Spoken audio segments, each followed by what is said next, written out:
So, thanks for joining us today. There is a lot that we need to go over in children's ministry, and I know it's difficult to often have a large group come, and if someone can't come, then they're missing the training that everyone else has. We're putting together this training video for that purpose, that everyone can watch it, especially if they are just beginning children's ministry. We will know that they got this beginning training. We have more training set up that will come throughout the year, ones that you probably will need to actually attend physically because we'll have special speakers come in. But this, we want to make sure you have the groundwork for what needs to be done or what to do and what not to do. First of all, we want to talk about focus and attention.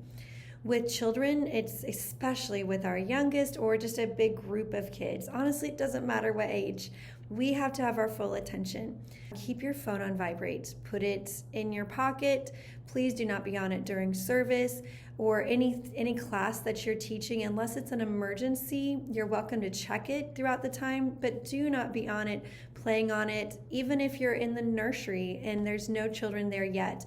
Find something to do to clean off, or just talk to the person next to you that was hopefully there that day. But if you're on your phone with your head down, it really shows people who are going by that maybe, even if you're not like that, that you are not paying attention and you're more focused on your phone.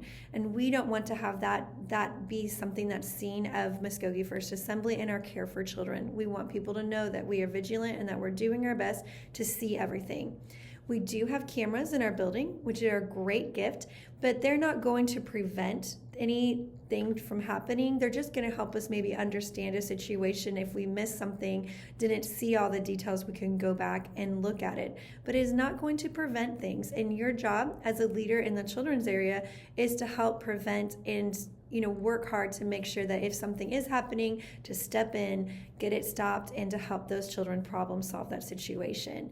So that's why, be vigilant. Put that phone up unless you're expecting a very important phone call. Leave it on regular ring, but don't have it in your hand searching through it on social media or anything like that. Please put it down. Help parents know that you are watching their kids.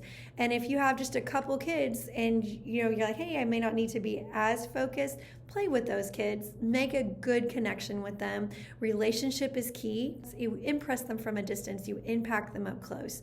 So you can impress them, do all sorts of fun things, but that's not as important as impacting them. That's going to be running around with them on the playground, just having a good time with them, asking about their day. We only get them for a very short period of time. So attention is so important because we have a very small margin to work big things in children's lives. You represent Jesus Christ when they come in and really anywhere that they see you.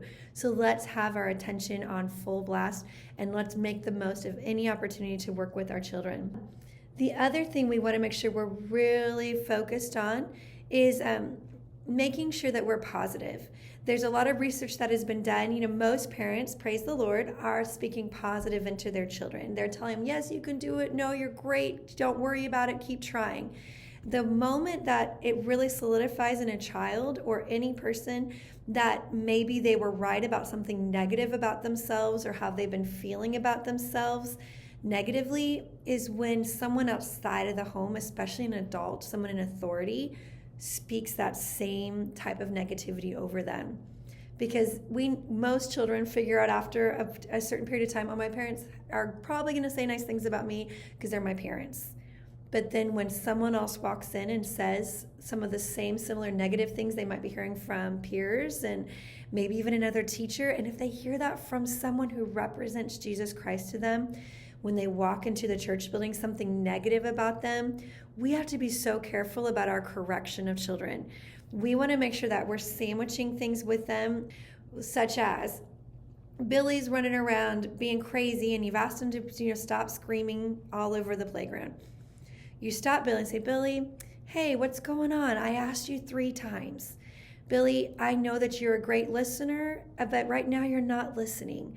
Can you please listen to what I'm saying because it's hurting people's ears and some of the kids are getting scared because you're screaming. Can you please stop screaming and help us as a team to make the playground a nice place to be? Now, if Billy continues to, scream and yell, then we need to have more disciplinary action as far as maybe contacting parents or having him sit in a timeout. But we are not going to speak over Billy. Billy, why are you being such a bad kid? Why aren't you listening to me? Don't you have ears? We're not going to speak those things over him. We're going to make sure that everything we say is positive and try to get him to jump on the team, because as a church, we are a team, we are a family.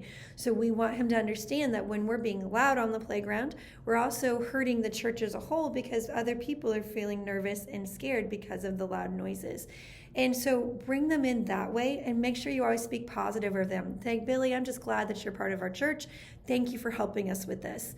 That way we're speaking positive and not allowing negative to actually seep into their lives and hurt a child, because that might live in their heart for years to come. You'd be surprised how many adults don't go to church because of something that was spoken over them when they were younger.